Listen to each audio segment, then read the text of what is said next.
Oke, salam dan salam sejahtera berkenaan dengan isu SRC Internasional lagi yang mana RM42 juta masuk ke dalam akaun Datuk Seri Najib. Dan hari ini keputusan hakim telah pun diumumkan yang mana saya baca di media yang terkini ini yang mana sabitan pada Najib kekal hukuman penjara bermula pada hari ini. Dan saya lihat kenyataan-kenyataan yang ada di sini. Kelima-lima hakim hari ini menolak rayuan yang dikemukakan oleh Najib Razak. Kata Tengku Maimun, keputusan itu dicapai 11 suara dan bekas Perdana Menteri berkenaan akan mula menjalani hukuman penjara 12 tahun mula hari ini. Sejurus kemudian beberapa anggota Polisiat menghampiri Najib di kandang tertutup bagi melaksanakan hukuman penjara ke atasnya. Sementara itu, keluarga Najib termasuk isterinya Rosmah Mansor turut kelihatan berada berhampiran ahli parlimen tersebut. Nazlan bertindak betul.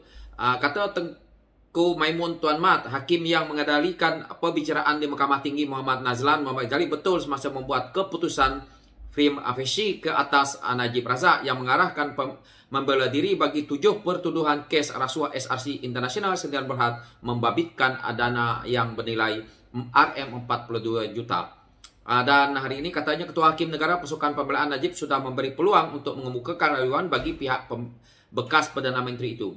Bagaimanapun, kata Tengku Maimun, Tengku Mat, peguam bela Najib enggan berbuat demikian. Dan kita di sini lihat menanti keputusan selesai saja Najib membaca kenyataannya. Tengku Maimun, Tengku Mat mula menyampaikan keputusan rayuan kes SRC. Najib berada di kandang tertutup sambil mendengar penerangan Ketua Hakim Negara. Menurut Tengku Maimun, tiada isu baru dalam rayuan dikemukakan Najib dalam kesnya kerana ia melibatkan penemuan fakta dan penyelesaian perundangan terdahulu. Kedudukan Zailan jadi tumpuan.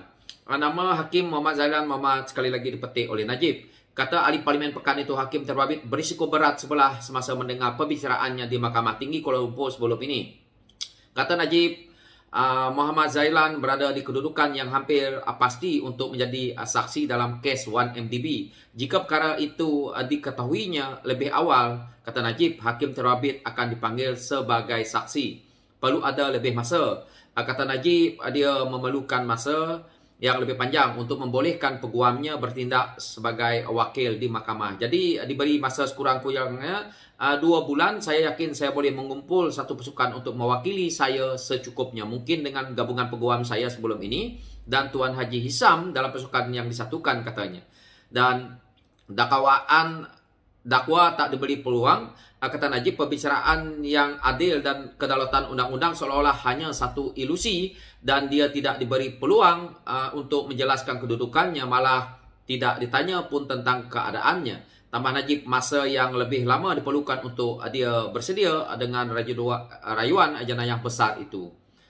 Dan kita lihat apa yang telah berlaku. Ini adalah yang dinanti-nantikan oleh rakyat, iaitu Datuk Seri Najib telah pun dipenjarakan pada hari ini, dan itulah tajuknya hari ini, dan itulah keputusan yang dirasai oleh rakyat keseluruhan bahawa ini adalah keadilan. Dan kita lihat di sini penyokong-penyokong Najib yang ada yang menangis. Ini adalah perkara biasa, dan apa yang berlaku saya rasa rakyat Malaysia dan dunia melihat inilah kehakiman kita, keadilan yang rakyat mahu. Dan kita juga melihat hakim telah pun memberi ruang yang terlalu luas kepada Datuk Seri Najib ini sebenarnya. Dan kita lihat kes ini begitu panjang, memakan waktu sehingga hampir 4 tahun. Dan hari ini hasilnya sudah pun kita rakyat lihat. Dan apa yang kita lihat hari ini, yang mana Najib Razak gagal untuk mengenepikan Ketua Hakim Negara, iaitu Tengku Maimun Tuan Mat daripada mendengar rayuannya dalam kes RC Internasional sendirian berhad ini. Tengku Maimun yang mempengerusikan panel 5 hakim terbabit berkata mereka mendapati tiada pertalian di antara catatan Facebook suaminya pada 2018 dengan rayuan Najib.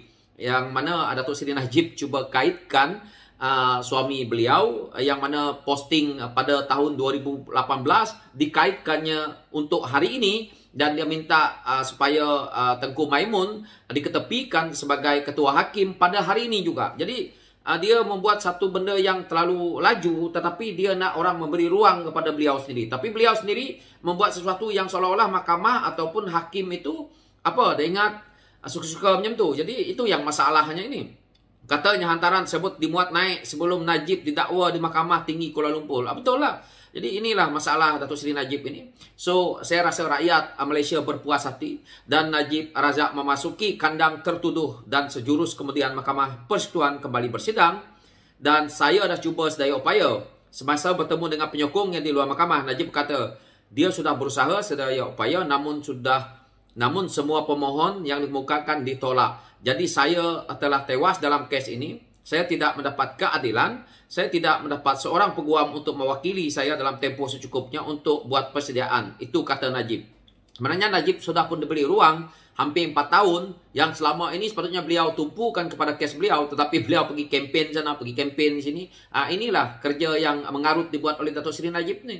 Dia konon-kononnya seperti raja yang kita lihat dah pun disabit bersalah, tapi menggunakan keistimewaan-keistimewaan yang sepatutnya tidak digunakan lagi sebagai seorang penjenayah seperti bodyguard, escort dan segala macam. Dan akhir hari ini adalah hari yang dinantikan oleh rakyat. Bulan Ogos pula tu, bulan kemerdekaan, akhirnya beliau masuk ke dalam penjara.